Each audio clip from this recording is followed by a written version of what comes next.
The winter of 1877 carved its presence into the Wyoming territory with merciless precision. Frost etched delicate patterns across the windows of Ethan Reed's homestead like nature's own glasswork, beautiful but unforgiving. The temperature had fallen to 10 below zero during the night, the kind of cold that turned breath to ice and made the boards of the porch contract with audible protests. Ethan stepped onto that porch at first light, steam rising from the coffee mug clutched in his weathered hand. He stood 6 feet tall, shoulders broad from years of labor, face weathered by sun and wind, with eyes the color of faded denim.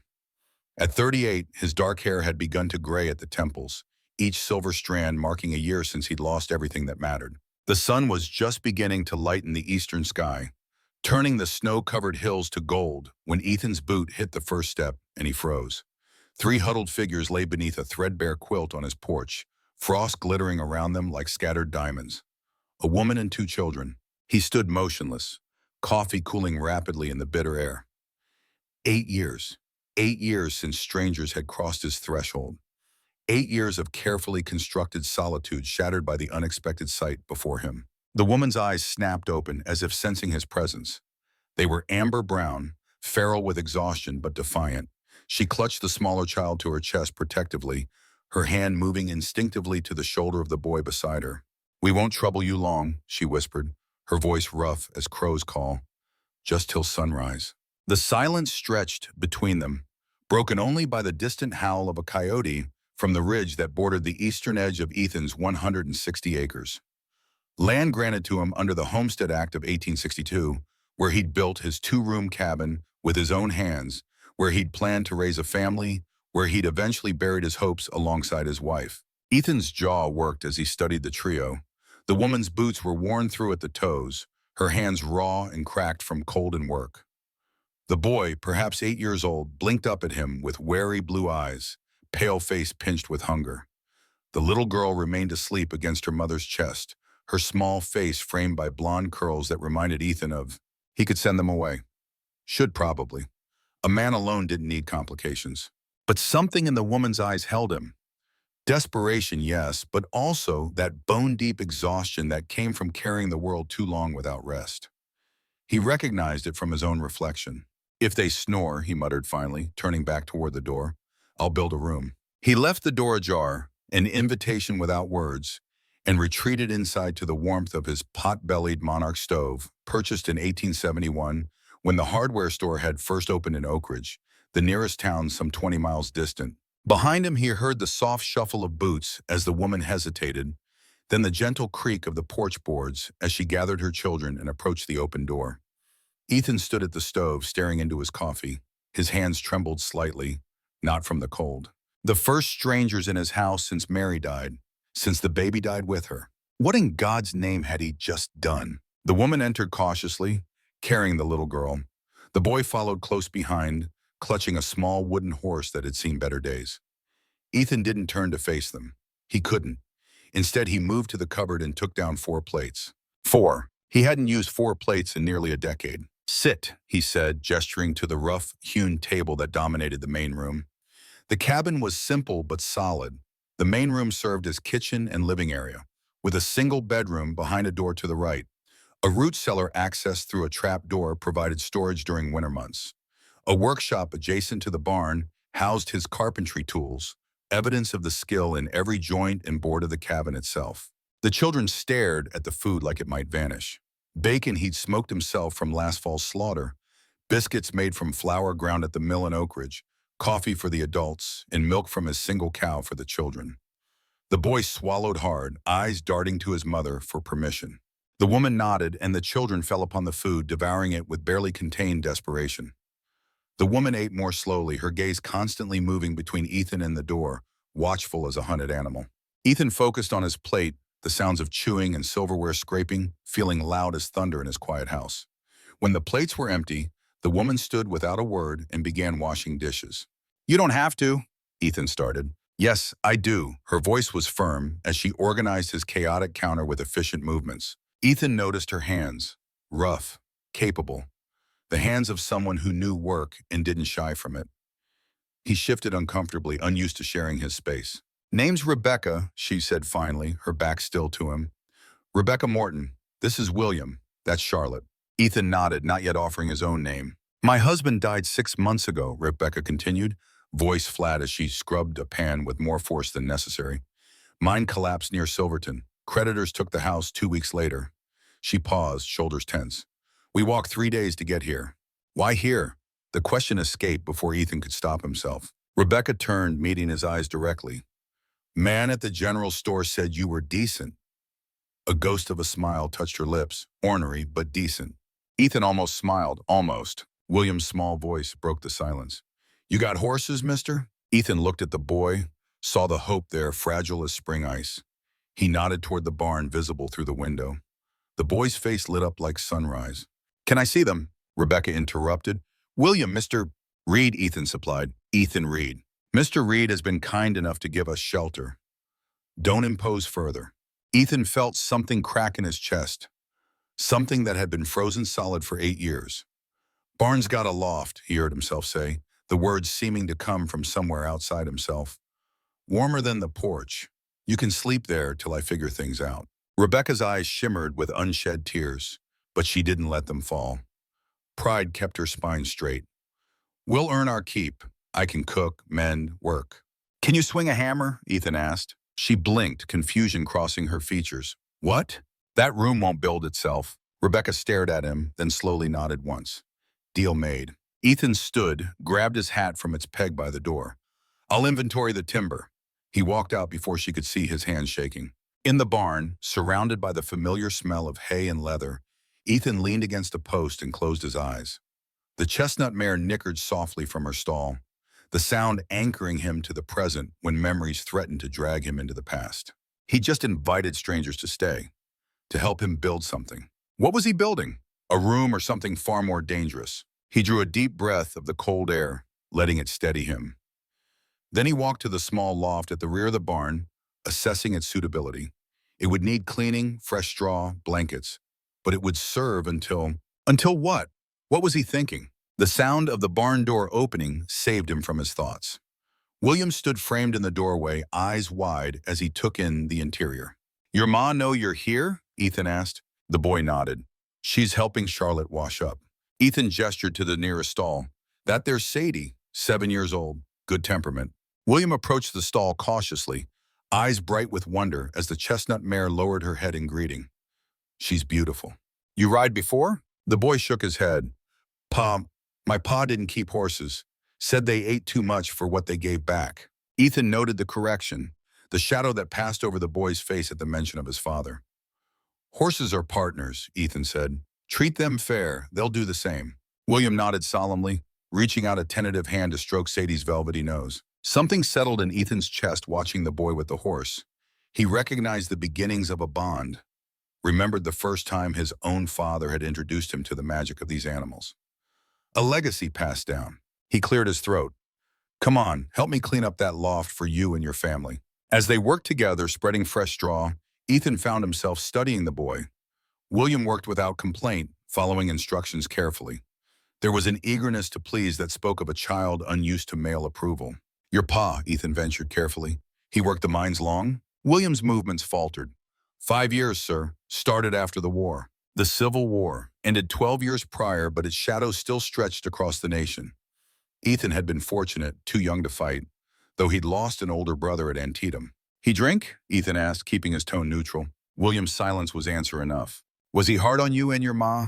The boy's hands stilled completely. Ma wouldn't want me talking about such things. Ethan nodded, respecting the loyalty. Fair enough. They continued working in silence until the loft was habitable. Ethan brought blankets from the cabin, thick wool ones he'd traded for last winter.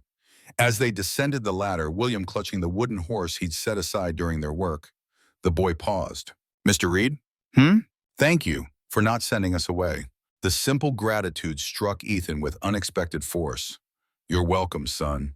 The words slipped out unbidden, and Ethan turned away quickly, busying himself with Sadie's feed to hide his discomfort. When they returned to the cabin, Rebecca was at the stove, stirring something that smelled better than anything that had come from Ethan's cooking in years. Charlotte sat at the table, small legs swinging, a rag doll clutched in one arm. Her blonde curls were damp from washing, her face revealing delicate features that reminded Ethan painfully of Eleanor. Found some vegetables in your root cellar, Rebecca explained. Hope that's all right. Thought soup would stretch the meat further. Ethan nodded, hanging his hat. Loft's ready when you need it. Rebecca's eyes met his, gratitude and wariness mingling in their depths. Thank you. Ethan retreated to his workshop after eating, needing space to process the upheaval of his carefully ordered existence. The small building adjacent to the barn housed his woodworking tools, a sanctuary where he'd spent countless hours these past 8 years, losing himself in the grain of the wood, the precision of measurements, the clean lines of a well-crafted piece. He found himself standing before the doorframe he'd installed the previous spring, fingers tracing the carving there, Eleanor's baby James, 1869, his hand, his knife, his hope buried with them both. Eleanor had died in childbirth 8 years ago. The baby, a boy, never drew breath. Ethan had built this ranch as a fortress after that, a place where grief couldn't follow because there was nothing left to feel. But today, he'd heard a child's laughter for the first time in nearly a decade. Charlotte's giggle had pierced through the cabin window as he'd walked to the workshop, the sound like a key turning in a long rusted lock. Ethan measured boards by lantern light, assessing what materials he had on hand for the room he'd impulsively promised. The eastern wall of the cabin could be extended, creating a new space adjacent to his bedroom. He'd need more timber than he currently had, along with nails, hinges, window glass. A trip to Oak Ridge would be necessary. Ethan grimaced at the thought. He avoided town when possible, preferring his solitude to the curious stares and whispered conversations that fell silent as he approached. Oak Ridge had grown since he'd first staked his claim, the completion of the Transcontinental Railroad in 1869 bringing increased settlement to the territory. Though Wyoming was still 8 years away from statehood, through the small window, Ethan could see lights in the barn loft, new presences on his land, strangers. Yet already, the emptiness of his existence seemed thrown into stark relief by their arrival. Morning brought a clear sky and bitter cold. Ethan rose before dawn as always, building up the fire in the stove before heading to the barn for morning chores. He found William already there, awkwardly attempting to fill water troughs. Early riser, Ethan observed. Yes, sir. Thought I could help. Ethan showed him the proper way to break the ice that had formed overnight, explaining the importance of fresh water for the animals. William proved an attentive student, eyes serious as he absorbed every instruction. Your ma and sister still sleeping? William nodded. Charlotte was real tired from walking so long, and Ma... He hesitated. Ma doesn't sleep much usually. Reckon she needed it. Ethan's throat tightened at the implication. What had this family endured? When they returned to the cabin, Rebecca was at the stove, hair neatly braided, wearing the same worn dress, but with a clean apron Ethan recognized as one Eleanor had left behind. She turned at their entrance, a flush of embarrassment coloring her cheeks. I found it in the trunk, she said quickly. I can take it off if... It's fine, Ethan cut her off, unable to bear her discomfort. Better it gets used than sits in darkness. Relief softened her features. Breakfast is nearly ready. Charlotte sat at the table, the same ragdoll clutched in her small hands. She looked up as they entered, blue eyes assessing Ethan with childish directness. Are you going to be our new pa? She asked. Rebecca dropped the spoon she was holding. Charlotte, that's not... Mr. Reed is kindly letting us stay for a while, that's all. Ethan stood frozen, unable to formulate a response. The innocent question had punched through his defenses with devastating accuracy. William came to his rescue. Mr. Reed has horses, Charlotte. Real fine ones. He said maybe he'd show us how to ride someday. The little girl's face brightened immediately, her attention diverted. Really? I never been on a horse before. Never been, Rebecca corrected gently, casting an apologetic glance toward Ethan. He managed a nod, moving to wash his hands in the basin as if nothing had happened. But inside, his thoughts tumbled in confusion. The child's question had awakened possibilities he'd thought long buried. After breakfast, Ethan unrolled a sheet of paper on the table, sketching out his plan for the new room. Rebecca and the children gathered around, watching as his pencil moved with practiced ease. Eastern wall gives us the most space, he explained, indicating the existing structure. 16 by 14 feet, big enough for 2 beds, a small stove for heat. That's mighty generous, Rebecca said softly. We'd be fine with just a corner of the barn. Ethan shook his head. Wyoming winters are brutal. Barn's no place for children once the real cold sets in. He continued explaining the construction, detailing the materials needed. William watched with fascination as Ethan added measurements and notes. Will it have a window? Charlotte asked, standing on tiptoes to see the drawing. Ethan hadn't considered that detail. He looked at the small face gazing up at him and made a decision. Two windows, he said, adding them to the plan, east and south, for the morning light. Charlotte beamed. Rebecca's eyes met Ethan's over her daughter's head, a silent exchange of gratitude that made him look away first. I'll need to go to town for supplies, Ethan said, rolling up the plans. William, you think you can handle feeding the animals while I'm gone? The boy straightened, pride evident in his posture. Yes, sir, I can do it. I'll need to inventory what we have first, Ethan continued, addressing Rebecca. Could use another set of eyes if you've time. She nodded, understanding his request for help. Charlotte, why don't you play with your doll while Mr. Reed and I check the timber? The workshop revealed what Ethan already knew. His supplies were insufficient for the planned room. 8 years of solitary living had left him with enough materials for repairs and small projects, but not for a significant addition. Rebecca ran her hand along a plank of seasoned oak, appreciating its quality with a knowledgeable eye. You do beautiful work, she said, noting the carefully crafted furniture pieces stored in the workshop. Keeps my hands busy, Ethan replied, uncomfortable with the praise. And your mind quiet? She asked perceptively. He glanced at her sharply, caught off guard by her insight. She didn't press further, turning instead to the inventory list they were creating. The bed frames, she said, indicating two nearly completed structures in the corner. You made those recently? Ethan's jaw tightened. The truth was, he'd started them when Eleanor was pregnant, anticipating the day they'd need furniture for their growing family. After her death, he'd been unable to finish them, unable to dispose of them either. They remained like everything else in his life, suspended in the moment tragedy struck. Been working on them on and off, he said vaguely. Rebecca seemed to sense his discomfort and changed the subject. Do you sell your pieces? In town or beyond? Ethan shook his head. Just for the ranch. That's a shame. Craftsmanship like this would fetch good prices. The compliment warmed him unexpectedly. Never thought much about it. They finished the inventory in companionable silence, Rebecca proving herself knowledgeable about construction materials. Another surprise. My father was a carpenter, she explained when Ethan commented on it. Taught me to recognize good wood and respect the tools. And your husband, the miner? Rebecca's face closed slightly. Frank came from different stock. Didn't hold much with women knowing such things. Ethan nodded, understanding the volumes contained in her simple statement. Your father teach William too? Some. Frank didn't.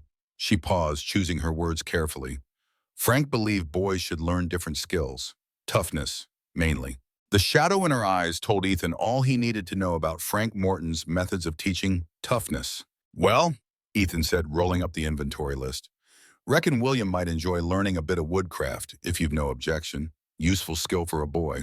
The gratitude in Rebecca's eyes made him look away again. He wasn't accustomed to such naked emotion. I should head to town if I want to be back before dark, he said, moving toward the door. Is there anything we should do while you're gone? Rebecca asked. Any work that needs tending? Ethan considered. Cabin could use a proper cleaning, if you've a mind to. Been a while since it saw a woman's touch. He regretted the words immediately, remembering too late that they might conjure Eleanor's ghost. But Rebecca simply nodded, practical in her approach. Consider it done. The ride to Oak Ridge took nearly 2 hours, the cold air burning Ethan's lungs as his horse navigated the familiar trail. The town had grown considerably in recent years, boasting a general store, blacksmith, hardware store, 2 saloons, a small church, and a scattering of homes. The railroad 15 miles to the south had brought prosperity and new settlers, though Oak Ridge remained small compared to Cheyenne or Laramie. Ethan tied his horse outside Everett's general store, steeling himself for the inevitable interaction. Stepping inside, he found Harriet Crawford behind the counter instead of Everett himself. Ethan suppressed a grimace. Harriet, wife of the town banker, considered herself the moral authority of Oak Ridge. Her sharp eyes missed nothing. Her sharper tongue ensured everyone knew her opinions on their business. Mr. Reed, she greeted, surprise evident in her tone. Twice in 1 month. To what do we owe the pleasure? Supplies, Ethan answered curtly, handing over his list. Harriet scanned it, eyebrows rising. Building something substantial, I see. Ethan offered no explanation, which clearly irritated the woman. Heard you took in strangers, she said, not bothering with pleasantries, as she began gathering his items. A widow woman. Ethan picked up a box of nails, examining them with unnecessary attention. That's so? Folks are talking. Folks generally do. Harriet's lips thinned at his dismissive tone. A woman alone with a man, no chaperone, no family. People will wonder about propriety. Ethan set the nails down hard enough to rattle the counter. Mind your own business, Harriet. I'm just saying, she sniffed, affronted by his directness. People will wonder. Let them wonder. I've got work to do. As Harriet tallied his purchases, the bell above the door jingled. Howard Sullivan entered, removing his hat with practiced politeness. As town clerk, Sullivan presented a respectable front, but Ethan had always sensed something calculating behind the man's affable manner. Ethan Reed, Sullivan greeted expansively. Rare sight indeed. Ethan nodded curtly, eager to complete his transaction and leave. Mr. Sullivan, Harriet simpered, her demeanor changing dramatically. Such perfect timing. We were just discussing Mr. Reed's house guests. Sullivan's eyebrows rose with theatrical interest. Is that so? I'd heard whispers. A widow and her children, I understand? Ethan's jaw tightened. News traveled fast in Oak Ridge, faster than he'd anticipated. Just passing through, he said flatly. Of course, Sullivan agreed too readily. Though winter's a hard time to be traveling, especially with little ones. Very charitable of you to offer shelter. Something in Sullivan's tone raised Ethan's hackles. The man's interest seemed excessive for simple town gossip. That'll be $12.40, Harriet announced, finishing her calculations. Ethan counted out the money, aware of Sullivan watching him closely. You know, Sullivan said casually, I've always admired that parcel of yours, Reed. Prime location. Not for sale, Ethan replied automatically, having fielded similar comments from Sullivan in the past. Sullivan chuckled. Everything has its price, friend. Railroads considering a spur line through the area. Land values could change considerably. This was news to Ethan, though he kept his expression neutral. Sullivan had tried various angles over the years to acquire Ethan's land. The mention of the railroad might be truth or merely another tactic. Still not for sale, Ethan reiterated, gathering his purchases. As he turned to leave, Sullivan called after him, Give my regards to the widow Morton. Tell her if she needs anything. The town clerk's office is always open to those in difficult circumstances. Ethan didn't acknowledge the comment, pushing through the door into the cold air outside. Sullivan's interest in Rebecca unsettled him for reasons he couldn't fully articulate. Loading his supplies, Ethan noticed something in the window of the dry goods store across the street. Calico fabric, pale blue with tiny yellow flowers. Eleanor had loved fabric like that. Before he could question himself, Ethan tied his horse and entered the shop. Minutes later, he emerged with 3 yards of the calico tucked into his saddlebags. For curtains, he told himself. For the room. He didn't examine why his heart was pounding. The return journey gave Ethan too much time to think. Sullivan's comments about the railroad and his interest in Rebecca gnawed at him. If a spur line was truly planned, it explained the man's persistent attempts to acquire Ethan's land. The homestead sat at a natural juncture where a line might logically branch from the main track. More troubling was Sullivan's apparent knowledge of Rebecca. How had he learned her name, and why the pointed offer of help from the clerk's office? Ethan's instincts warned him that Sullivan was dangerous in ways that had nothing to do with physical threat. The man wielded paperwork and regulations like weapons, and had connections throughout the territorial government from his position as clerk. As Ethan's homestead came into view, outlined against the late afternoon sky, he was struck by how different it looked. Smoke curled from the chimney in a welcoming plume. A clothesline had been strung between 2 posts, various items flapping in the cold breeze. Signs of life where before there had been only existence. William emerged from the barn at the sound of approaching hoofbeats, face lighting up at the sight of Ethan. The simple pleasure of the boy's recognition stirred something long dormant in Ethan's chest. Did you get everything, Mr. Reed? William called, running to help with the horse.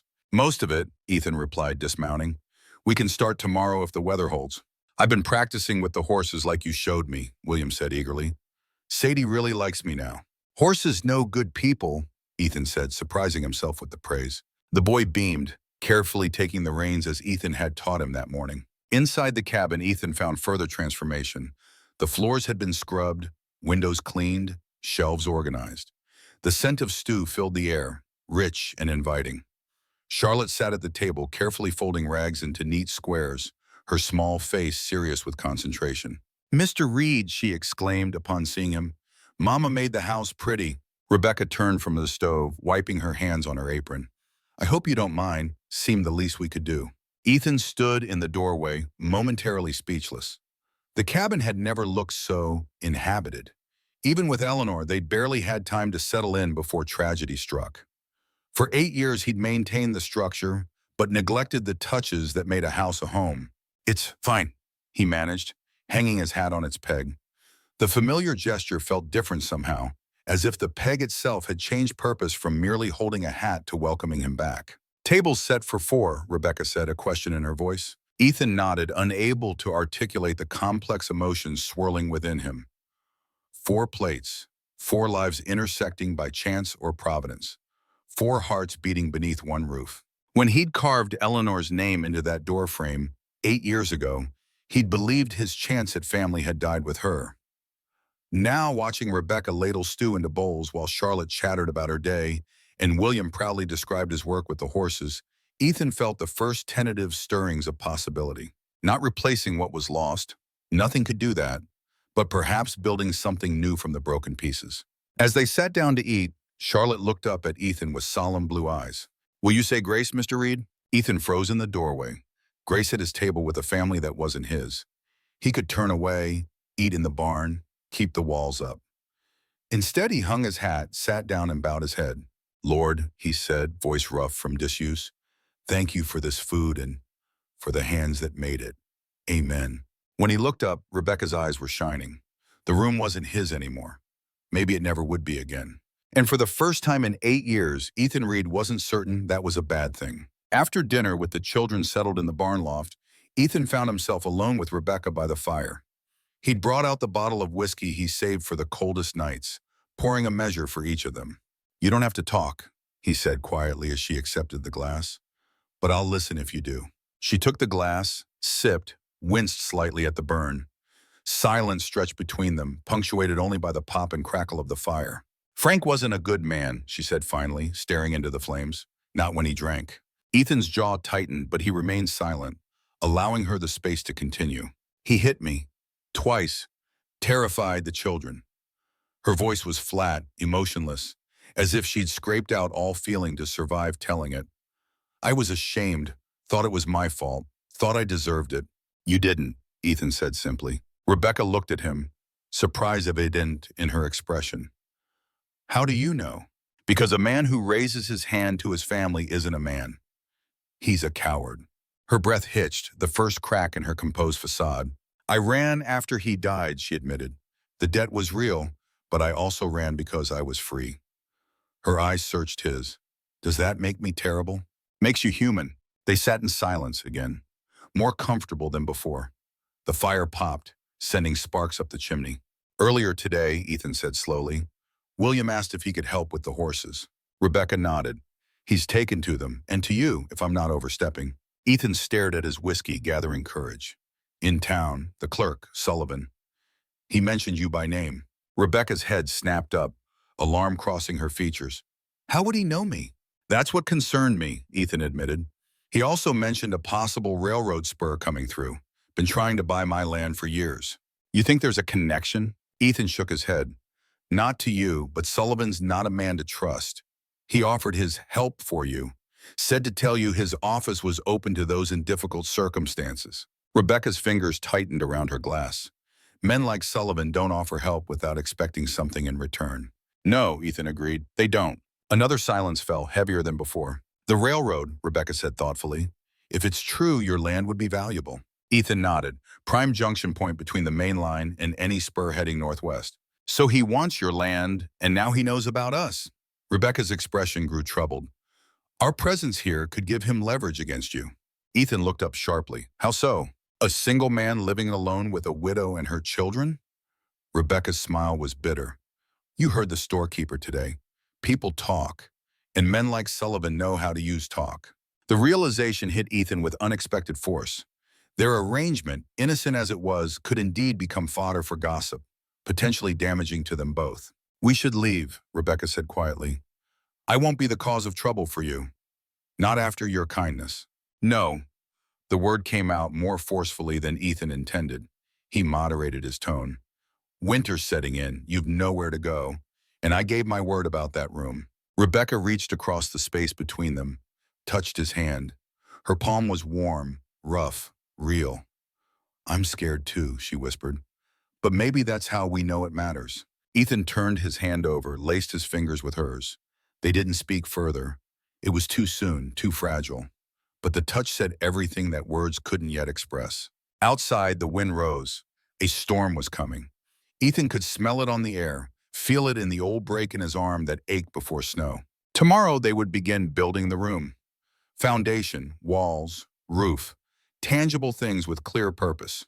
What they were building beyond that remained unclear, shadowed with risk and possibilities neither was ready to name. But for the first time since he'd carved Eleanor's name into that doorframe, Ethan Reed found himself looking forward to the dawn. He'd promised to build a room for people who snored. It remained to be seen if he could build a home for hearts that still dreamed. Dawn broke over the Wyoming hills with the clarity only bitter cold could bring. A fresh dusting of snow had fallen overnight, transforming Ethan Reed's homestead into a canvas of pristine white, interrupted only by the dark shapes of the cabin, barn, and workshop. The temperature had risen slightly, perhaps 10 degrees above zero, what locals might call a warming trend in the heart of winter. Ethan woke before sunrise as he had for the past 8 years. But today the routine felt different. The knowledge of other breathing souls beneath his care altered everything, from the way he built up the fire in the Monarch stove to how he measured coffee grounds, making enough for 2 adults rather than just himself. He paused by the window, watching light creep across his land. 160 acres granted under the Homestead Act, worked by his hands, sanctified by his sweat, consecrated by Eleanor's grave on the small rise behind the barn, where wildflowers bloomed in summer. He'd buried his wife and infant son there 8 years ago, buried his heart alongside them. Or so he'd thought. The sound of footsteps on the porch alerted him to William's arrival. The boy entered quietly, respectful of the early hour, his breath visible in the still chilly cabin. "Morning, Mr. Reed," he whispered. "Morning," Ethan replied, noting the boy had already seen to his responsibilities in the barn. "Animals fed?" "Yes, sir. Ice broken in the troughs, too." Ethan nodded, approval evident, though unspoken. "Coffee'll be ready soon. Your ma and sister still sleeping?" "Yes, sir. Charlotte was asking questions half the night. Excited about the new room." William hesitated. "Ma told her not to get her hopes up too much. Said we'd likely move on come spring." Ethan absorbed this information silently, unsure why it settled like a stone in his gut. Of course they'd move on. That had always been the understanding. Shelter for the winter, nothing more. "Today we start building," he said, changing the subject. "After breakfast, we'll mark the foundation, see what we're working with." William's face brightened. "Can I help?" "Counting on it. Man needs good help for a project like this." The boy's chest swelled with pride, standing taller. Just then, the barn door opened, and Rebecca appeared with Charlotte in tow. The little girl skipped through the snow, delighted by the crystalline world, while Rebecca moved more carefully, her face betraying fatigue that spoke of a restless night. "Good morning," she called, her voice carrying in the crisp air. Ethan raised a hand in acknowledgement, noticing how the morning light caught in her dark hair, how her breath clouded before her like some ephemeral veil. She wore the same dress as yesterday, but had tied a woolen shawl around her shoulders, one Ethan recognized as Eleanor's. He looked away, busying himself with breakfast preparations. The past was the past. No sense in seeing ghosts in every corner. After breakfast, Ethan, Rebecca, and William stood at the eastern wall of the cabin, studying the area where the new room would extend. Charlotte had been left inside with her doll, the temperature still too cold for extended exposure. "We'll need to clear this snow, level the ground beneath," Ethan explained, marking dimensions with his boot in the powder. "Foundation needs to be solid or the whole structure fails." "What kind of foundation?" William asked, eager to understand. "Stone base laid below the frost line," Ethan replied. "Then floor joists, 16 inches on center, topped with oak planking." Rebecca studied the area, her expression thoughtful. "My father would have approved. He always said a house is only as good as what it stands on." "Your father was right," Ethan said, surprised by her knowledge. "I've got stones stockpiled behind the workshop. We'll need to dig down about 2 feet to get below the frost line, though with the ground frozen, that'll be our biggest challenge." "In the mines," Rebecca offered hesitantly, "they'd sometimes use small controlled fires to thaw frozen ground before digging." Ethan considered this. Risky near a wooden structure, but if we're careful, might work. We could build small fire pits along the perimeter. Let them burn through the night, then dig tomorrow. "I can help with that," William volunteered. "Good." Let's get those stones and start marking the fire pits. They worked through the morning, Ethan teaching William how to arrange the stones in a small circle while leaving air channels for proper burning. Rebecca proved surprisingly adept, demonstrating knowledge of construction that exceeded Ethan's expectations. My father let me help more than most, she explained when he commented on it. Had no sons, just me. Said there was no sense in knowledge going to waste just because I wore skirts. Ethan nodded, appreciating the practical wisdom. Lucky for us, he thought that way. By midday, they'd established 4 small fire pits along what would become the foundation line. Ethan carefully measured the dimensions one final time, ensuring perfect alignment with the existing structure. We'll light these around sunset, he decided. Let them burn through the night. For now, let's get the timber ready. Need to sort what we have, prepare the joints where the new wall will connect to the old.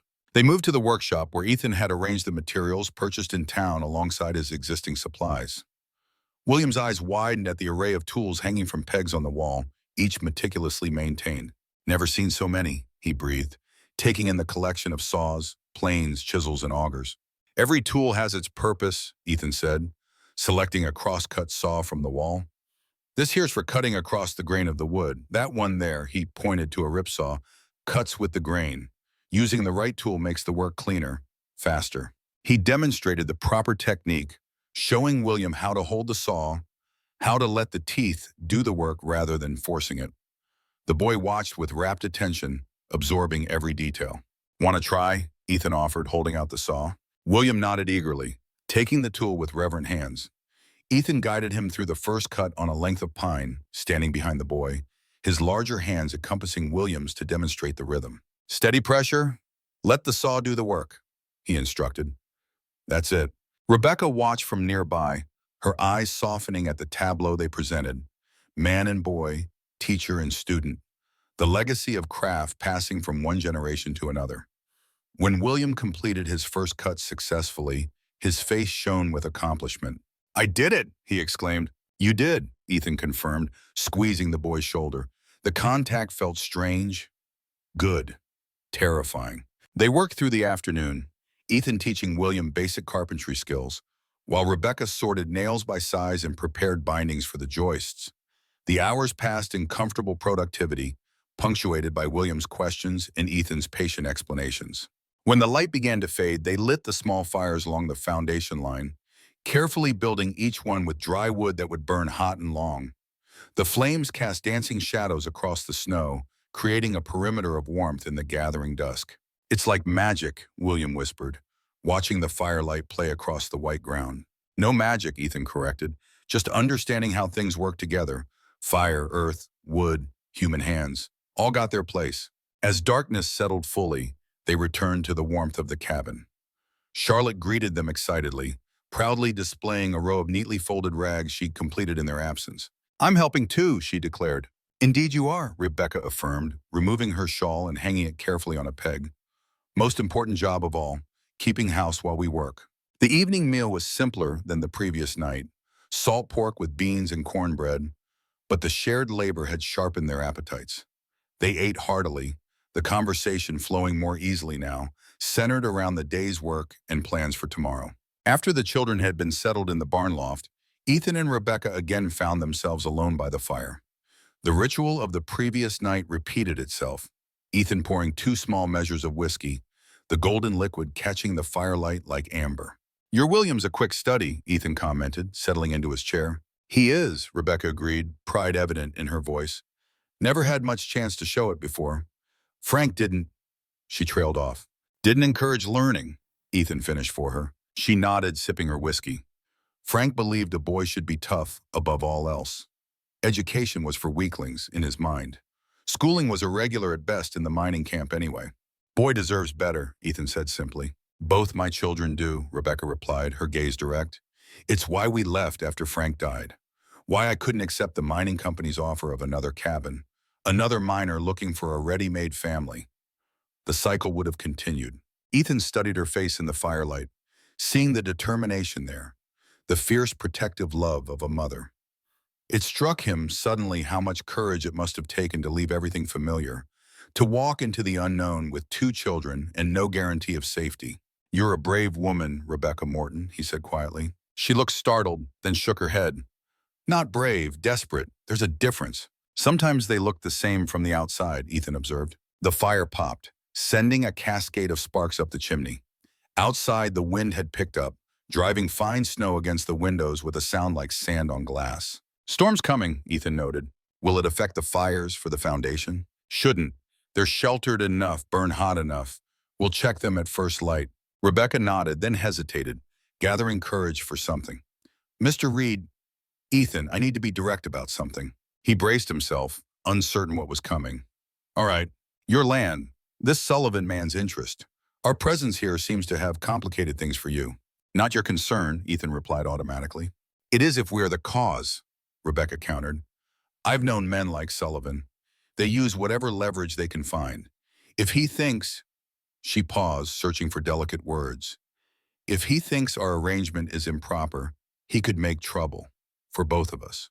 Ethan's jaw tightened. Let him try. You don't understand. Men like that don't fight fair. They use the law, twist it to serve their purposes. In the mining camps, I saw company men take homes, livelihoods, even children through legal maneuvering. The mention of children made Ethan's stomach clench. He'd have no grounds. Doesn't he? Rebecca asked softly. The Homestead Act requires family residency, doesn't it? You've been alone for 8 years, and now suddenly there's a woman and children living on your property? He could argue you're attempting to fraudulently maintain your claim. Ethan stared at her, unsettled by her insight. The thought hadn't occurred to him, but she was right. Sullivan was clever enough to twist their innocent arrangement into something that could threaten his land claim. Or, Rebecca continued, her voice even softer, he could attack from the moral angle. A single man, a widow, improper living arrangements. Small towns run on reputation, Ethan. I've seen good people ostracized for less. The implications hung in the air between them. Ethan took a long swallow of whiskey, letting it burn down his throat. What are you suggesting? He asked finally. I'm not suggesting anything, Rebecca replied. Just making sure you understand what your kindness to us might cost you. When spring comes, we'll move on. Find somewhere new to start over. The thought of them leaving sent an unexpected pang through Ethan's chest. He attributed it to concern for their welfare. Nothing more. Spring's a long way off, he said. For now, we focus on the room, one day at a time. Rebecca studied him for a moment, then nodded, accepting his decision not to engage further with the uncomfortable topic. She finished her whiskey and stood, smoothing her skirt. Good night, Ethan Reed. Good night, Rebecca Morton. After she'd gone, Ethan remained by the fire, turning her words over in his mind. She'd given voice to concerns that had been forming at the edges of his consciousness. Sullivan's interest in his land had always been persistent, but never threatening until now. The man clearly saw an opportunity in Rebecca and the children's presence, though exactly what angle he might pursue remained unclear. Ethan thought of Eleanor, wondering what she would advise. She'd been pragmatic, clear-eyed about people's motives. She'd also had a generous heart, opening their home to travelers even when they had little to spare. What would you have me do, Ellie? He whispered to the empty room. The fire offered no answers, just the steady consumption of wood into ash, the inevitable transformation of substance into memory. Morning revealed the storm's passing, leaving another inch of snow in its wake. The foundation fires had burned through the night as planned, creating 4 circles of thawed earth where they would begin digging. Ethan rose early to check them, finding William already there, carefully adding small pieces of wood to maintain the heat. Thought they might go out in the storm, the boy explained. Been tending them since before dawn. Ethan felt a surge of approval at the boy's initiative. Good thinking. Ready to start digging once these cool a bit? William nodded eagerly. Yes, sir. They returned to the cabin for breakfast, where Rebecca had coffee brewing and oatmeal bubbling on the stove. Charlotte sat at the table drawing patterns on a scrap of paper with a stub of pencil Ethan had given her. Look, Mr. Reed, she said as he entered, holding up her creation. It's our new room. The childish drawing showed a square attached to a larger square, stick figures standing inside, sun shining through what must be windows. Something about the simple representation, the innocent expectation it contained, caught Ethan in the chest. That's fine work, Charlotte, he said, his voice gruffer than he intended. When will it be done? She asked, eyes bright with anticipation. Takes time to build something right, Ethan answered, hanging his hat. Week or 2, weather permitting. That soon? Rebecca asked, surprised. With good help, yes, Ethan replied, glancing at William. Boy's got a natural touch with tools. William straightened at the praise, a flush of pride coloring his cheeks. Rebecca's eyes met Ethan's over her son's head, gratitude evident in her gaze. After breakfast, they began the laborious process of digging the foundation. The fires had thawed the earth to a depth of nearly a foot, but below that, the ground remained frozen. They worked in shifts, Ethan and William taking turns with the pickaxe to break through the frozen layer, Rebecca clearing away the loosened soil with a shovel. By midday, they had established the perimeter trench to the required depth. Ethan showed William how to lay the first stones, creating a level base upon which the entire structure would rest. These need to be solid, he explained, demonstrating how to check each stone with a level. Any wobble now will mean trouble later. William absorbed the instruction with serious concentration, placing each stone with careful deliberation, adjusting until Ethan nodded approval. As they worked, Rebecca periodically checked on Charlotte, who had taken to playing in the snow near the worksite, creating a small village of snow mounds she called houses.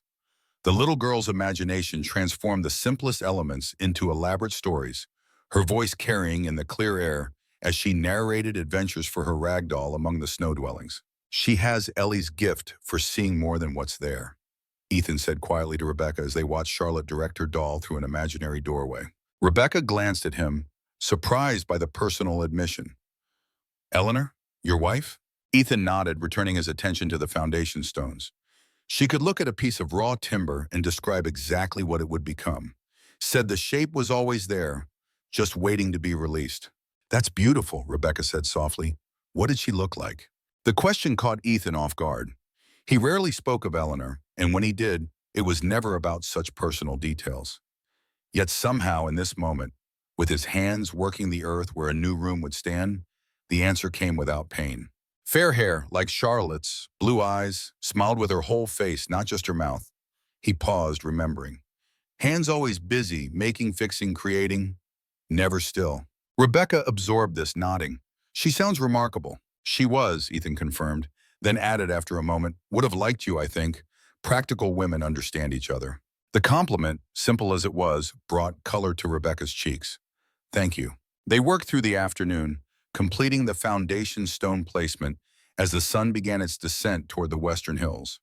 Tomorrow they would begin the floor joist, the first vertical elements that would transform the flat perimeter into a three-dimensional space. As they gathered their tools at day's end, William paused, looking back at their work with satisfaction. It's really happening, and he said, wonder in his voice. We're really building a room. That we are, Ethan confirmed, resting a hand briefly on the boy's shoulder. You did good work today. William beamed at their praise, standing taller. Pa never let me help with building, said I'd just mess it up. The casual revelation of Frank Morton's belittling attitude toward his son hardened Ethan's resolve to teach the boy properly, to show him his worth through action rather than words. Some men fear being surpassed by their sons, Ethan said carefully. Makes them poor teachers. William considered this, nodding slowly as if pieces of a puzzle were fitting together in his mind. Is that why you're a good teacher? Because you don't fear that? The innocent question struck Ethan with unexpected force. Never had the chance to find out, he answered honestly. But a man who can't take pride in those who learn from him has missed the point of knowledge altogether. The boy nodded solemnly, absorbing the wisdom. They walked back to the cabin together in companionable silence, the lessons of the day settling into both their minds in different ways. That evening after supper, Ethan unrolled the building plans on the table, showing Rebecca and William the next stages of construction. Floor joists first, he explained, pointing to the diagram, then wall framing, roof beams, and finally exterior walls, windows, and door. When do we add the pretty blue cloth? Charlotte asked, peering at the plans with interest. Ethan looked at her in confusion. What blue cloth? The one in your saddlebag, she replied innocently. I saw it when you came back from town. It's for curtains, isn't it? Rebecca glanced at Ethan, surprise evident in her expression. He cleared his throat, uncomfortable with the revelation. Thought it might brighten things up, he muttered, once the room's done. Rebecca's eyes softened, understanding the significance of the gesture. That's very thoughtful, Ethan.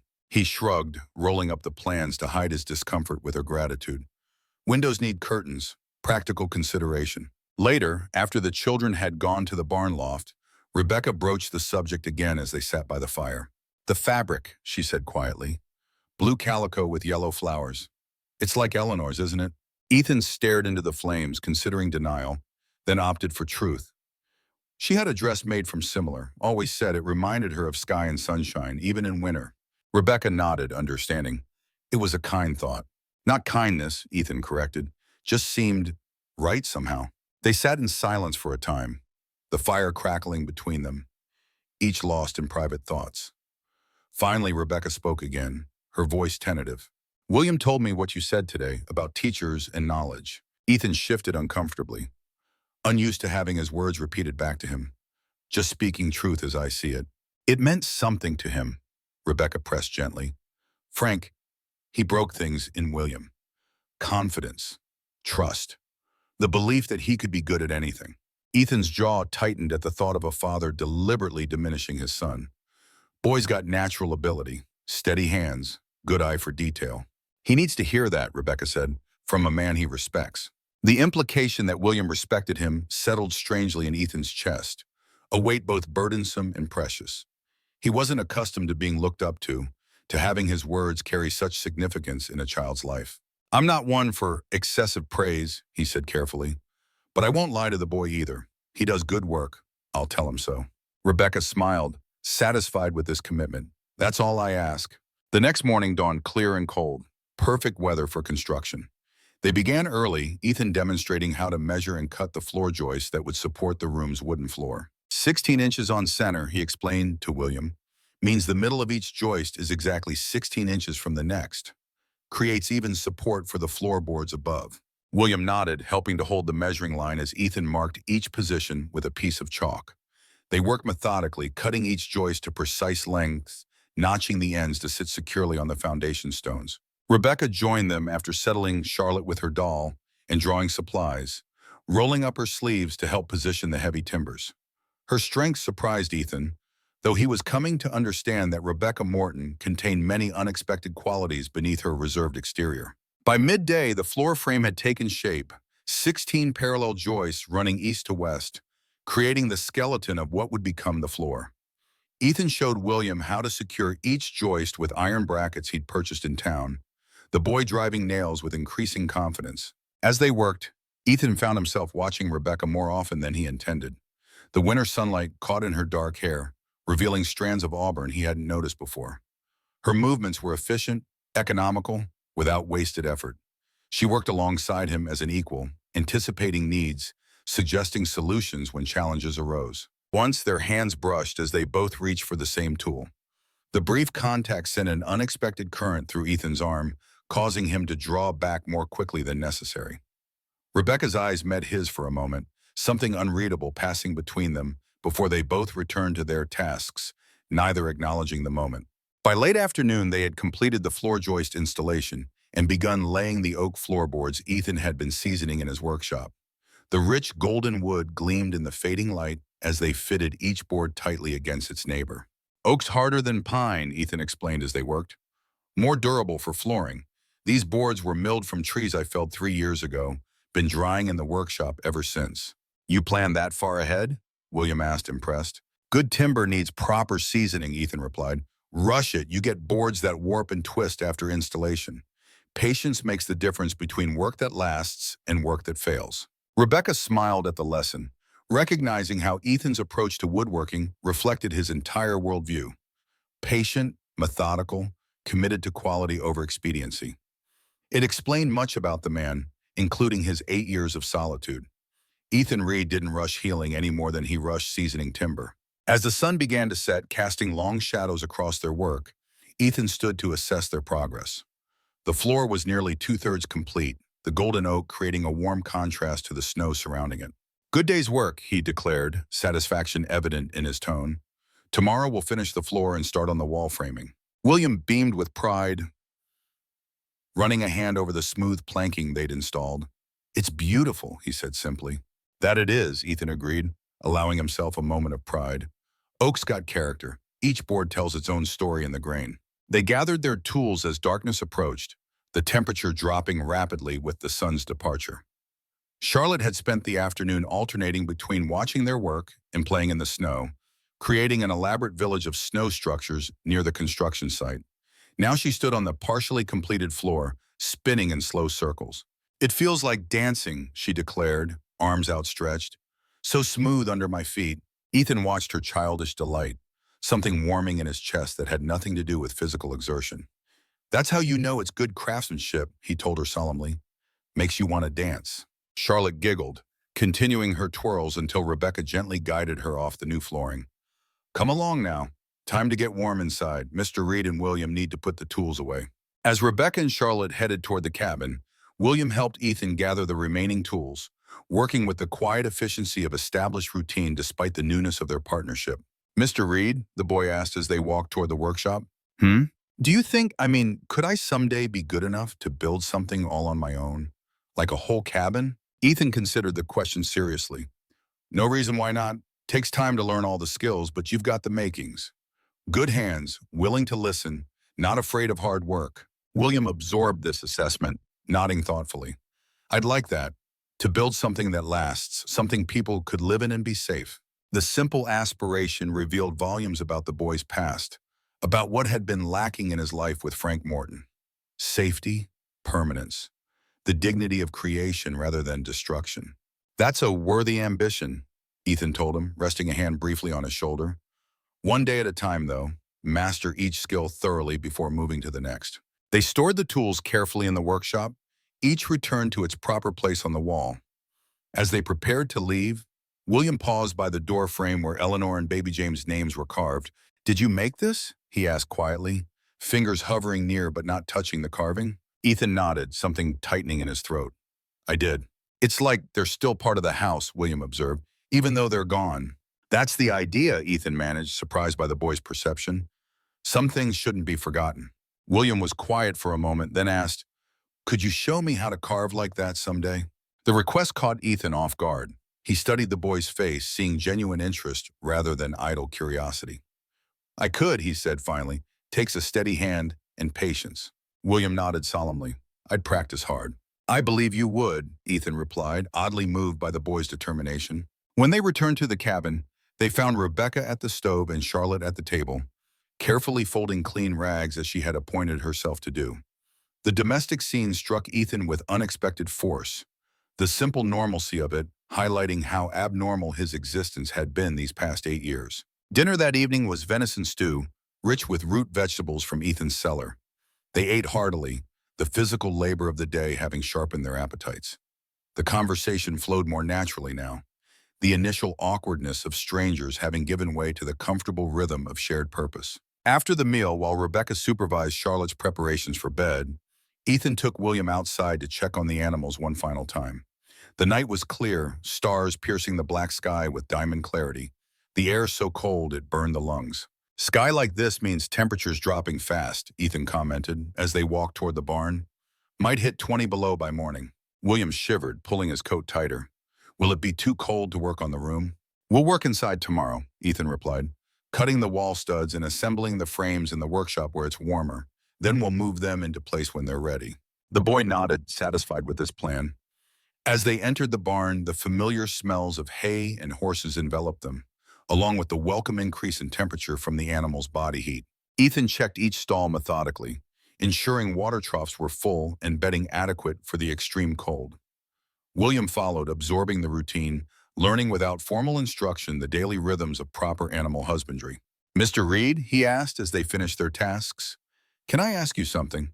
Go ahead. William hesitated, gathering courage. Why did you decide to let us stay? Ma says most folks would have turned us away. The question was direct, honest in the way only children can be. Ethan considered it carefully, owing the boy the same honesty. Sometimes a man doesn't know why he does something until after it's done, he said finally. Saw you three on that porch. Something just felt right about helping. Can't explain it better than that. William absorbed this, nodding slowly. I'm glad you did, even if we leave in spring. The reminder of their eventual departure sat uncomfortably in Ethan's chest.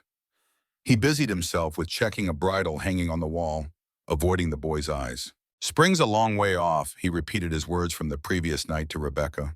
For now, we've got a room to build. William seemed satisfied with this answer. As they prepared to leave the barn, the boy paused, looking up at the loft where he and his family had been sleeping. Ma cries sometimes at night, he said quietly, when she thinks Charlotte and me are asleep. She didn't do that at our old house, even when Pa was mean. But now she does.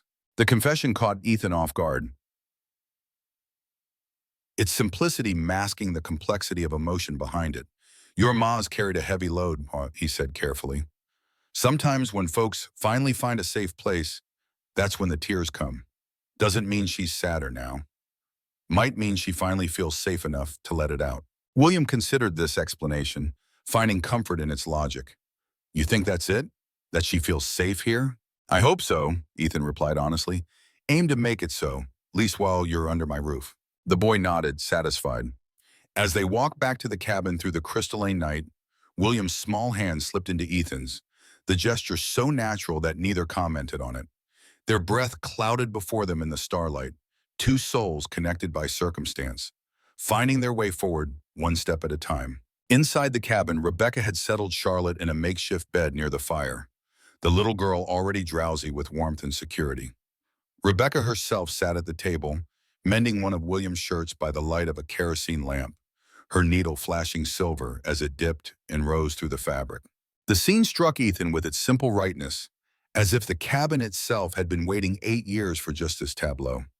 He hung his hat, the gesture no longer merely functional but somehow significant, marking his return not just to a structure but to a home. Animals are settled, he reported quietly, mindful of Charlotte's drooping eyelids.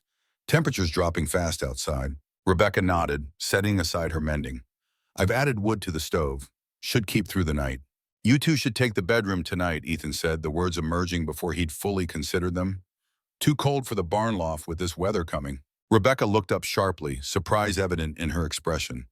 We couldn't. That's your room. I'll take the chair by the fire, Ethan insisted. Done it plenty of times before. Bed's big enough for you and Charlotte.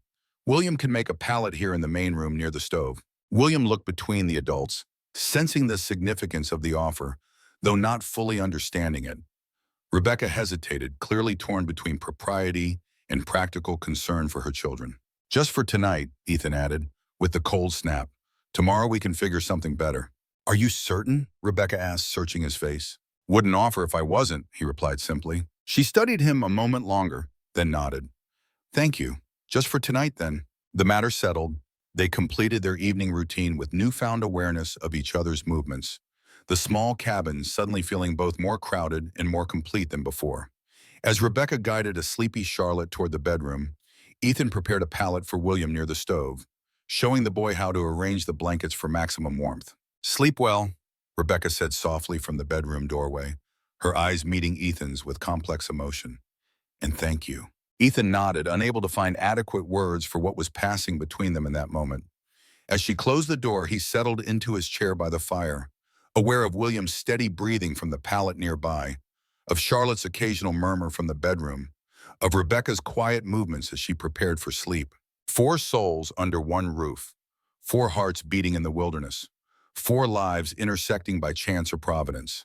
Outside, the temperature continued to drop, stars blazing in the black sky with fierce clarity.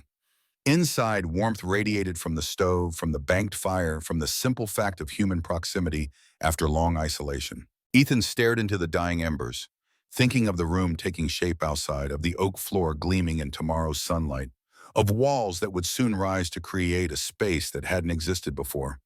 A room born from a casual promise, evolving into something more significant with each passing day. If they snore, I'll build a room, he'd said. But what he was building, he realized now, was far more complicated than timber and nails could account for. Something both terrifying and necessary, like the first breath after long submersion. He was building possibility. The extreme cold held Wyoming in its grip for 3 days, forcing Ethan and the Mortons to adapt their building strategy. Rather than working outside on the foundation, they retreated to the workshop where Ethan had taught William and Rebecca to prepare the wall framing. By the 3rd morning, the temperature had moderated enough to resume outdoor work, the thermometer outside Ethan's window reading a relatively mild 0 degrees. Dawn found Ethan already at work, carefully positioning the oak floorboards they would finish laying today. The rhythm of construction had begun to shape their days, creating a natural order that suited Ethan's methodical nature. The floor structure was nearly complete, its golden surface gleaming in the early morning light, a testament to craftsmanship and care. As he worked, Ethan heard the cabin door open, followed by William's eager footsteps crunching across the snow. The boy had proven himself an early riser, consistently joining Ethan before Rebecca and Charlotte stirred. These quiet morning hours had developed into a time of simple companionship between them, conversations emerging naturally as they worked side by side. "Morning, Mr. Reed," William greeted, breath clouding in the cold air. "Morning," Ethan replied, pleased by the boy's punctuality. "Thought we'd finish this flooring today. Start setting the wall frames tomorrow." William nodded, eyes bright with anticipation. "The frames we built in the workshop?" "That's right. 4 wall sections, all ready to raise once we secure this floor proper." The boy studied the partially completed floor with pride. His contributions over the past days might have been small, but Ethan had made certain they were meaningful, teaching rather than simply directing. William had driven nails, measured boards, and even made several cuts under Ethan's watchful guidance. "Ma says it's going to be the finest room in Wyoming territory," William reported, kneeling to examine the tight-fitting joints between boards. Ethan felt an unexpected warmth at Rebecca's assessment. "Your ma's being generous. There are finer houses in Cheyenne and Laramie." "But not with floors like this," William insisted, running his hand over the smooth oak surface. "Ma says most folks use pine, not oak this fine." "Your ma knows her timber," Ethan acknowledged, impressed again by Rebecca's knowledge. "Oak's harder to work but lasts longer. Floor like this will outlive us all." Something in that statement caught him off guard, the casual assumption of permanence. The floor would indeed outlast them all, but the Mortons wouldn't be here to walk upon it beyond spring. The thought settled uneasily in his chest as he reached for another board. They worked steadily through the morning, Rebecca joining them after breakfast with Charlotte bundled against the cold. The little girl had appointed herself supervisor, sitting on a crate Ethan had positioned safely away from the construction, her doll propped beside her as she solemnly observed their progress. "You're doing very well," she informed them periodically, mimicking the serious tone of an adult inspector. Her innocent commentary lightened their work, drawing smiles even from Ethan. By midday, the floor was complete, a 16 by 14-foot rectangle of polished oak extending from the eastern wall of the cabin. Standing at its center, Ethan felt satisfaction in the solid craftsmanship beneath his feet. No creaks, no gaps, just the unyielding strength of properly seasoned wood. "Tomorrow we raise the walls," he announced as they gathered their tools.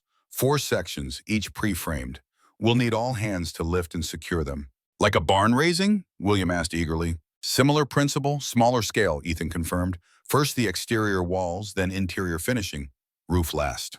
Rebecca nodded, understanding the process. "My father always said the key to wall raising was preparation. Everything must be ready before the first wall goes up." "Your father had it right," Ethan agreed. "We'll check all the frames tonight, make sure everything's square and true." As they returned to the cabin for the midday meal, Ethan noticed Rebecca studying the position of the new room relative to the existing structure, her expression thoughtful. "Something wrong?" he asked. She shook her head. "Not wrong, just thinking about the layout. The room will have no direct access to the cabin, will it? They'll need to go outside to come in." The observation gave Ethan pause. In his planning, he had indeed designed the room as a separate space with its own exterior door.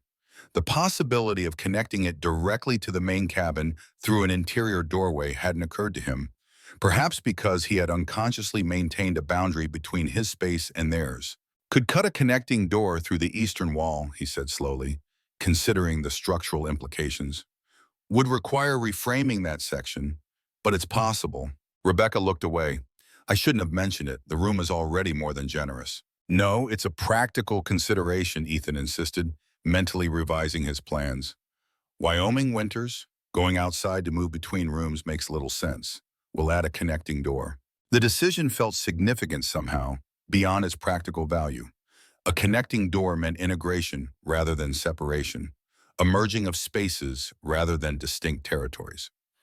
Ethan pushed the symbolism from his mind, focusing instead on the technical requirements of the modification. That afternoon, they returned to the workshop where Ethan showed William how to modify one of the wall frames to accommodate an interior doorway. The boy proved an apt pupil, carefully measuring the required dimensions and marking the timber for cutting. "Door frames need extra support," Ethan explained, demonstrating how to double the vertical studs on either side of the opening. "They carry more weight, need to be stronger than regular wall sections." William absorbed this knowledge with serious concentration, his natural aptitude for construction becoming more evident with each passing day. Rebecca worked nearby, preparing the window frames with equal care, her movements efficient and precise. Watching them work, Ethan was struck by how quickly they had adapted to his methods, how seamlessly they had integrated into the rhythms of his solitary existence.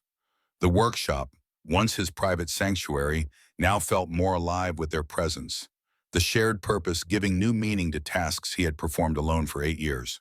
As daylight faded, they returned to the cabin where Charlotte had spent the afternoon carefully cutting rectangles from the blue calico fabric under Rebecca's earlier instruction.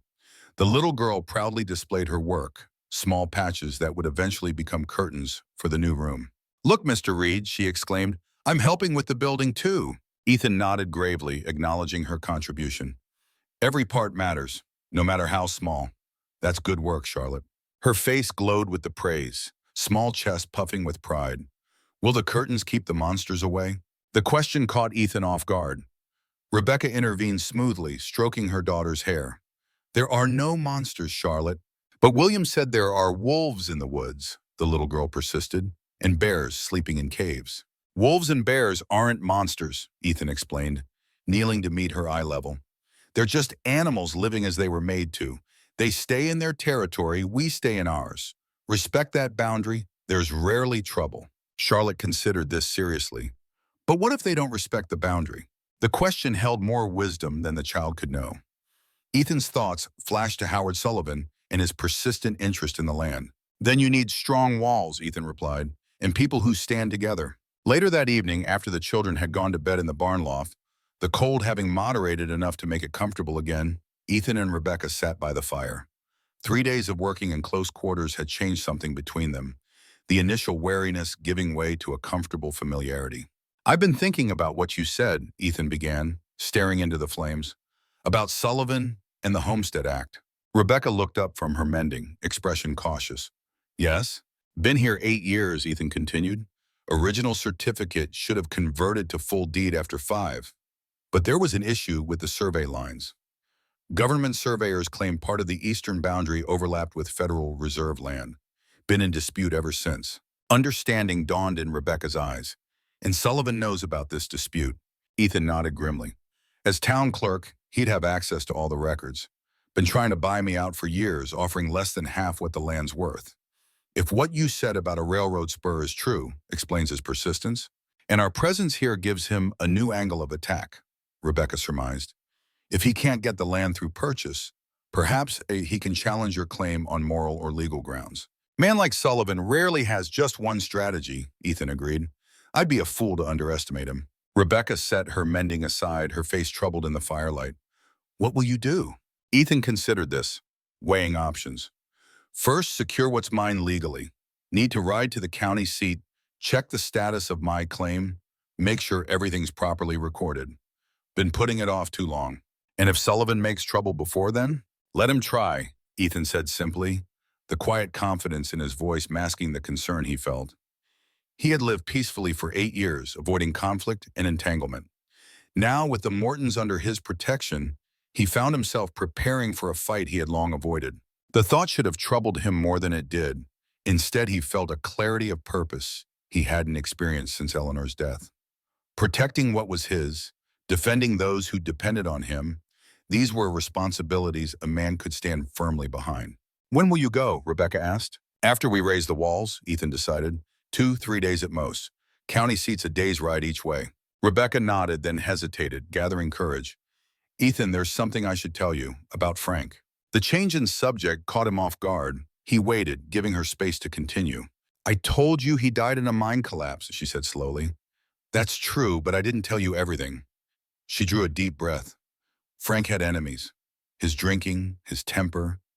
He left debts beyond what the creditors claimed from our house." Ethan's jaw tightened, sensing where this was leading. "Before we left Colorado," Rebecca continued, "a man came to the house, said Frank owed him money from gambling, threatened the children if I didn't pay." Her hands twisted in her lap. "I had nothing left to give him. That's the real reason we walked 3 days to get here. I was afraid he'd come back." The confession hung in the air between them. Rebecca's eyes fixed on the fire, unable to meet Ethan's gaze. "This man," Ethan asked carefully, "you think he followed you?" Rebecca shook her head. "No, but the world is smaller than we think. Word travels. If someone from Silverton passed through Oak Ridge, mentioned a widow with 2 children, She left the implication unspoken. Ethan considered this new information, slotting it alongside his concerns about Sullivan. The possibility of danger from two directions complicated matters. "What was his name?" he asked. "This man who threatened you." "James Kelly," Rebecca replied. "Irish accent, scar across his right cheek. Worked as a foreman at the Blue River mine." Ethan nodded, committing the description to memory. "Appreciate you telling me. Changes nothing about your welcome here, but good to know what might be coming." Relief softened Rebecca's features. "Thank you. I should have told you sooner. But I was afraid that I'd send you away," Ethan finished for her. "No need to explain. Man's past has a way of following those left behind through no fault of their own." They sat in companionable silence, the revelation having shifted something between them. Trust given and received, a strengthening of the fragile bonds forming in this unexpected arrangement. "When spring comes," Rebecca said softly, "we'll move on. Take whatever trouble follows us away from your door." The statement, meant to reassure, instead settled like a stone in Ethan's chest. The image of the Mortons continuing their uncertain journey, facing danger alone, troubled him more than he cared to admit. "Spring's a long way off," he repeated his now familiar refrain. "Let's see these walls raised first." Morning arrived bright and cold, the sun glinting off snow crystals with diamond brilliance. Ethan rose early, checking and rechecking the wall frames in the workshop before moving them carefully to the building site. Each frame had been constructed with precision, corners squared, studs evenly spaced, headers and footers solidly joined. William found him there, making final preparations for the wall raising. The boy's enthusiasm was palpable as he circled the frames, examining Ethan's modifications for the connecting doorway. "Will they be hard to lift?" he asked, running his hand along the substantial timbers.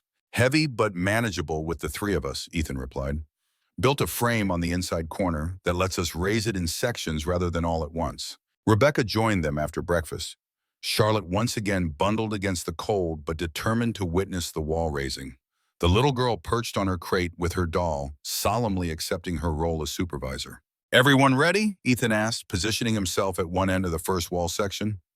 Rebecca and William took their places, hands firm on the wooden frame. "Lift steady, not quick. On three. 1, 2, 3. They raised the first wall with careful coordination, Ethan guiding it into position while Rebecca and William provided the lifting force. Once vertical, Ethan quickly secured it with temporary braces, preventing it from tipping while they positioned the next section. "Well done," he acknowledged, checking that the frame stood true. "One down, 3 to go." They worked methodically through the morning, raising each wall section into position, securing it to its neighbors, checking and rechecking that every angle stood square.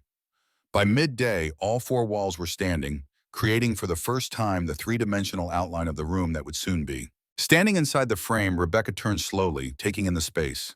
Sunlight streamed through the empty window openings, casting geometric patterns on the oak floor. "It's larger than I imagined," she said softly. 16 by 14, Ethan confirmed. "Room for 2 beds, small stove, table if needed." Charlotte skipped through the doorway, spinning in the center of the room with childish delight. "Is this our house now?" The innocent question highlighted the temporary nature of their arrangement. Rebecca smiled gently at her daughter. "It's Mr. Reed's house, Charlotte. He's kindly letting us use it for the winter." Ethan turned away, busying himself with checking the corner joints. The reminder shouldn't have troubled him, yet it did. He had built this room knowing it would eventually stand empty, yet somehow that future had begun to seem less certain in his mind. They ate a quick midday meal, then returned to continue work on the wall framing, securing each joint permanently, adding the horizontal nailers that would support the exterior siding and interior wall covering. William worked alongside Ethan with growing confidence, his natural aptitude for construction becoming more evident with each task. "You've got a good eye," Ethan told him, as the boy correctly identified a stud that had warped slightly. "Most folks wouldn't notice that difference." William straightened with pride at the praise. "Pa always said I noticed too much. Said it made me soft." Ethan's jaw tightened at this further evidence of Frank Morton's failings as a father. Noticing details doesn't make a man soft, makes him observant. Good trait for any craftsman. The boy absorbed this perspective, nodding slowly. "Like how you noticed the grain pattern in that oak board yesterday? How you turned it to make the pattern flow with the others." "Exactly like that," Ethan confirmed, pleased by the boy's recall. "Craftsmanship is attention to details others might miss. Nothing soft about that." As afternoon waned, they began work on the roof beams, heavy timbers that would span the width of the room, supporting the roof structure above. Each beam required precise notching to fit securely into the top plates of the walls, creating a solid connection that would withstand Wyoming's fierce winter winds. Ethan demonstrated the technique to William, showing him how to measure twice before cutting, how to test each fit before declaring it complete. The boy absorbed these lessons eagerly, his hands growing steadier with each attempt, his confidence building under Ethan's patient guidance. Rebecca worked nearby, preparing the smaller rafters that would connect to the main beams, creating the sloped roof structure.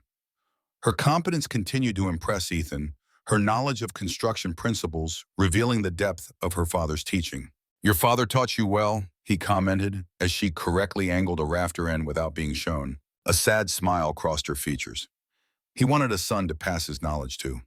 Got me instead. Said if I couldn't be a boy, I'd at least be a girl who knew how to build something solid. Wise man, Ethan replied. Knowledge isn't worth less because of who carries it. Their eyes met briefly across the timbers between them, something unspoken passing in the exchange. Rebecca looked away first, returning to her work with heightened focus, but the moment lingered in the air between them, a recognition of shared values deeper than the day's labor. As sunset approached, they secured the last of the main roof beams, creating the skeleton of what would become the peaked roof. Standing back to assess their day's work, Ethan felt satisfaction in what they had accomplished. The room now stood defined in 3 dimensions, its walls square, its proportions pleasing to the eye. "We did it," William breathed, awe in his voice as he took in the structure. "We really raised the walls." "That we did," Ethan confirmed, allowing pride to color his tone. "Good work, all of you." Charlotte, who had alternated between watching their progress and playing in the snow nearby, approached the doorway with solemn importance. "May I go in again, Mr. Reed?" "It's your room, Charlotte," Ethan replied, then caught himself. "For now, at least. Mind the tools on the floor." The little girl entered carefully, her small figure framed by the doorway. Looking up at the roof beams now visible against the darkening sky, she gasped with childish wonder. "It's like a castle." Her innocent delight brought smiles to the adults' faces, the day's labor finding meaning in her simple joy. Even Ethan, unused to children's perspectives, found himself seeing the structure anew through her eyes, the rough-hewn timbers transformed into something magical by her imagination. They gathered their tools as darkness fell, the temperature dropping rapidly with the sun's departure. Tomorrow they would begin work on the roof proper, enclosing the structure against the elements. But for now, the room stood open to the star-filled sky, a work in progress much like the relationships forming between its builders. The following morning, Ethan was checking the stability of the wall framing when he heard the distant sound of approaching hoofbeats. Straightening, he peered toward the road, recognition dawning as 3 riders came into view. Howard Sullivan rode in the lead, his expensive coat and polished saddle marking him as a man of means even at a distance. Behind him rode Harriet Crawford, bundled against the cold but unmistakable in her rigid posture. The third rider, to Ethan's surprise, was Reverend Michael Thompson, the young minister who had arrived in Oak Ridge just last year. "Visitors?" Ethan called toward the cabin where Rebecca was preparing breakfast. She appeared in the doorway, her expression shifting from inquiry to wariness as she spotted the approaching riders. "Sullivan," she murmured, instinctively moving toward Charlotte, who had followed her outside. "And the Crawford woman," Ethan added grimly, with the Reverend, interestingly enough. William emerged from the barn where he had been tending the animals, moving to stand near his mother and sister. The family unconsciously formed a unit, drawing together in the face of potential threat. Ethan moved to position himself between the Mortons and the approaching riders, his stance relaxed but alert. 8 years of solitude had not erased the instincts formed in his younger days when he had occasionally served as deputy to the county sheriff during times of need. "Reed," Sullivan called as they approached, reining his horse to a stop at a respectful distance. "Fine morning." Sullivan, Ethan acknowledged with a nod. "Mrs. Crawford, Reverend, what brings you out this way?" Sullivan dismounted with practiced ease, handing his reins to Harriet, who remained seated, her sharp eyes taking in the cabin, the Mortons, and the partially constructed room with obvious disapproval. "Community concern, Reed," Sullivan replied, his tone carefully modulated between friendly and official. "As town clerk, certain matters are brought to my attention." "What matters would those be?" Ethan asked, his voice neutral, despite the tension building in his shoulders. Sullivan gestured toward the Mortons. Your guests. Their presence here has raised questions in town. Didn't realize my business was town concern, Ethan replied evenly. Harriet Crawford sniffed audibly. When it involves moral considerations, Mr. Reed, it becomes everyone's concern. A single man, a widow woman, children present. Surely you understand how this appears. Reverend Thompson shifted uncomfortably in his saddle, his young face troubled. Mr. Reed, please understand we come with genuine concern, not an accusation. The welfare of Mrs. Morton and her children is being well looked after, Ethan cut in firmly. As you can see, he gestured toward the new construction, building them proper quarters for the winter. Sullivan's gaze shifted to the framed room, his expression calculating. Very generous of you, though one might wonder about your motivations. The implication hung in the air, too clear to ignore. Ethan's jaw tightened, but before he could respond, Rebecca stepped forward, her posture straight, her voice steady. Mr. Sullivan, Mrs. Crawford, Reverend, she acknowledged. I appreciate your concern for our welfare, but I assure you it's unnecessary. Mr. Reed has been nothing but honorable. He offered shelter when we had nowhere else to go, and now he's building separate quarters to ensure propriety is maintained. Harriet's lips pursed in obvious disbelief. My dear, you may not fully understand the implications. I understand perfectly, Mrs. Crawford, Rebecca interrupted, her tone polite but firm. I also understand that Christian charity doesn't usually involve questioning the decency of those who practice it. The Reverend's face colored, whether from embarrassment at being implicated or admiration for Rebecca's composed defense was unclear. Sullivan, however, remained unperturbed, his smile never reaching his eyes. Of course, Mrs. Morton, no one questions Mr. Reed's generosity. Our concern is merely for appearances and for your future security. His gaze shifted to the children, then back to Rebecca. A widow with young ones needs more than temporary shelter. She needs respectable standing in a community, protection from gossip and speculation. Ethan recognized the strategy now, saw where Sullivan was leading. And I suppose you have a solution in mind, he said flatly. Sullivan spread his hands in a gesture of apparent openness. Several, actually. The boarding house in town has a vacant room, proper supervised accommodations for a lady and her children. Or perhaps, he paused, his expression shifting to calculated benevolence. A more permanent arrangement could be discussed. What arrangement? Rebecca asked warily. Marriage, my dear, Harriet interjected, leaning forward in her saddle. A respectable widow such as yourself shouldn't be living under these irregular circumstances. Mr. Sullivan is a man of means and position in Oak Ridge. He has generously indicated he would consider offering you his name and protection. The naked calculation of the offer hung in the air like the chill of the winter morning. Ethan felt something cold and hard form in his chest, a familiar anger he had not experienced in years. Rebecca's face drained of color, but her voice remained steady. That's unexpected, Mr. Sullivan. We've never even been properly introduced. A formality easily remedied, Sullivan replied smoothly. I've made inquiries about your circumstances. A woman in your position with your responsibilities, his gaze shifted meaningfully to William and Charlotte, should consider practical matters above romantic notions. The Reverend cleared his throat uncomfortably. Perhaps we're getting ahead of ourselves. The immediate concern is the current living arrangement, which is temporary, Ethan cut in, his voice carrying the quiet authority that had once made even drunken cowboys reconsider their actions. Mrs. Morton and her children will occupy the new room once it's completed. Their presence here is above reproach, as any fair-minded person would acknowledge. Sullivan's smile thinned. Admirable intentions, Reed, but intentions don't silence wagging tongues.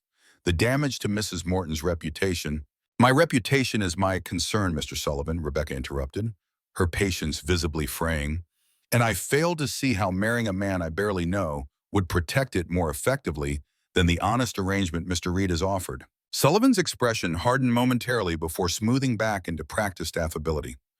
Consider the children, Mrs. Morton, and what future do they have, attached to a temporary charity, a proper home, education, social standing? These are things I could provide that Reed simply cannot. Charlotte, who had been watching the exchange with wide eyes, suddenly pressed closer to her mother. I don't want to go, Mama, she whispered, loud enough for all to hear in the winter stillness. I like our new room.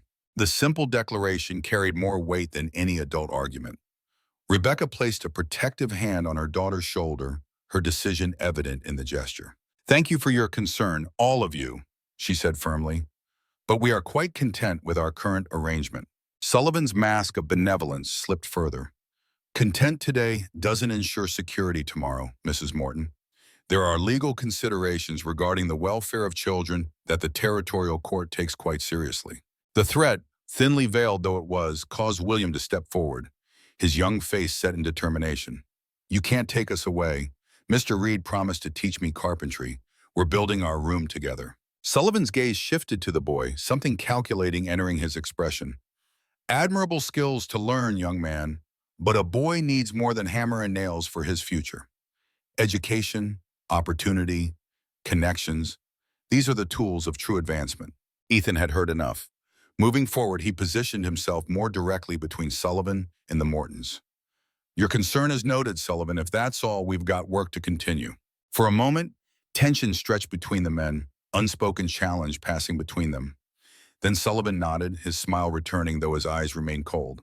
But as he turned to leave, Sullivan paused, his voice dropping to ensure only Ethan could hear. "I spoke with Judge Morrison last week about your property dispute. Interesting how quickly a territorial judge's opinion on land claims can shift when questions of moral character arise." He glanced meaningfully at Rebecca and the children. "Remember, Reed, I don't just file papers in Oak Ridge. I have friends in the county seat, too." Ethan's hand instinctively tightened into a fist, the urge to strike Sullivan rising hot in his chest. It took every ounce of restraint to keep his voice steady. "Threaten me all you want, Sullivan, but leave them out of it." Sullivan's eyes glittered with cold satisfaction at having found Ethan's vulnerable point. "I'm merely concerned for their welfare, as any upstanding citizen would be." He stepped back, raising his voice to its normal pitch. "Of course, don't let us keep you from your project.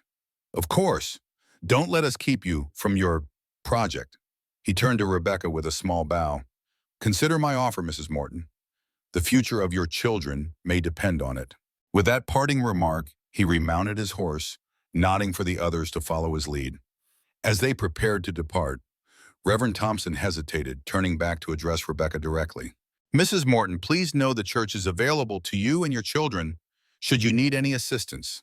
Sunday services, community suppers, you would be most welcome." The young minister's sincerity contrasted sharply with Sullivan's calculated interest. Rebecca nodded her acknowledgement. "Thank you, Reverend. That's very kind." As the three riders departed, Ethan watched them go, his mind working through the implications of this visit. Sullivan's interest was clearly not limited to Ethan's land, but now extended to the Mortons themselves, or more specifically, to using them as leverage. "He's not going to stop, is he?" Rebecca asked quietly, coming to stand beside him. Ethan shook his head. "Not his nature. Man sees what he wants, keeps changing tactics until he gets it." "And what does he want? Your land, or—" She left the question unfinished. "Both, I suspect," Ethan replied grimly. "Land first and foremost. You and the children are just new pieces in his game." They stood in silence, watching the riders disappear around the bend in the road. Finally, Ethan turned to Rebecca, his expression resolute. "Changes nothing about our plans. We finish this room, make it proper and solid. Meanwhile, I'll ride to the county seat, make sure my claim is secure." Rebecca studied his face, her own concern evident. "And if Sullivan tries to use the children as leverage?" He implied he could involve the territorial court. "Empty threat for now," Ethan assured her, though inwardly he was less certain. No grounds for court involvement with children well housed and cared for. William had moved to stand on Rebecca's other side, his young face troubled, but determined. "I won't go with him, Ma, not ever." Rebecca placed a gentle hand on her son's shoulder. "No one's going anywhere, William. Mr. Reed is right. We continue as planned." Charlotte, sensing the tension had passed, tugged at her mother's skirt. "Can we work on our room now? I want to help with the roof." The innocent question broke the lingering tension, drawing a genuine smile from Rebecca. "Yes, little one. Life continues. Roofs need building." They returned to their work with renewed purpose, the morning's confrontation lending urgency to their efforts. The room needed completion not merely for comfort now, but as visible evidence of the Mortons' secure situation should questions arise. As they positioned the roof rafters, Ethan found himself watching Rebecca more intently than before, struck by her composure during Sullivan's transparent manipulations. She had stood her ground with quiet dignity, neither angry nor intimidated, revealing a strength of character that commanded respect. "You handled Sullivan well," he commented as they worked side by side securing a rafter. "Most folks get flustered when he starts talking legal matters." Rebecca smiled faintly. "I've dealt with men like him before. Different clothes, same tactics. They count on intimidation, on making you feel smaller than you are." "And you don't feel small," Ethan observed. "Not anymore," she replied, her gaze steady. "There was a time when Frank made me believe I was nothing without him. Even at his worst, I believed that. His death forced me to discover otherwise." The simple statement revealed volumes about her journey, about the inner strength she had discovered through necessity. Ethan nodded, recognizing in her the same resilience he had forged in his own grief. "Sullivan underestimates you," he said. "Good. Gives us an advantage." "Us?" Rebecca questioned, the word hanging between them with unspoken significance. Ethan met her gaze directly. "You're under my roof. That makes your troubles mine, least until spring." Something shifted in Rebecca's expression. Gratitude mingled with another emotion Ethan couldn't quite identify. She nodded once, accepting his declaration without further comment, and they returned to their work, the moment passing but not forgotten. By evening, the roof structure was nearly complete, the rafters forming a peaked outline against the darkening sky. Tomorrow they would add the sheathing, enclosing the room against the elements for the first time.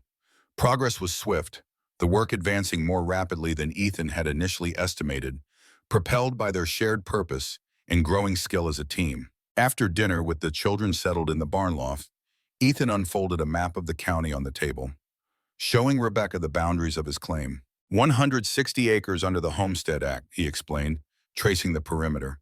5 years residency and improvements required for full deed. Should have been settled 3 years ago, but survey dispute with federal land office has kept it in limbo. Rebecca studied the map, her expression thoughtful. "And where would this proposed railroad spur run?" Ethan indicated the eastern edge of his property. "Natural path follows the creek, cuts across this corner, makes the land valuable beyond its agricultural worth." Explaining Sullivan's interest, Rebecca concluded, "Railroad would pay well for right-of-way." Ethan nodded grimly. 10 times what the land's worth for farming. Sullivan's been trying to buy me out for years.